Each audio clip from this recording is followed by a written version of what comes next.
సామెతలు 21:2 ఈ విధంగా చెప్తుంది. ఒకడు తన దృష్టికి ఎంచుకొనినటువంటి మార్గము అది ఎట్టిదైనను అది అతని దృష్టికి న్యాయముగా కనబడుతుందని బైబిల్ చెప్తా ఉంది. అయితే దేవుని బిడ్డలమైనటువంటి మనము మన యొక్క మార్గములు ఎప్పుడు కూడా దేవుని దృష్టికి ఏ విధంగా ఉన్నవి అనేటువంటిది మనం చూసుకోవాలి.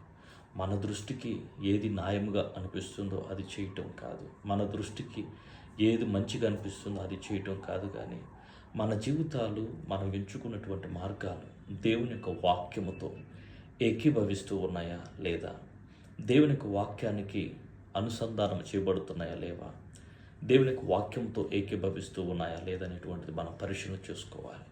ఇది మన జీవితంలో అత్యంత ప్రాముఖ్యమైనటువంటి విషయం.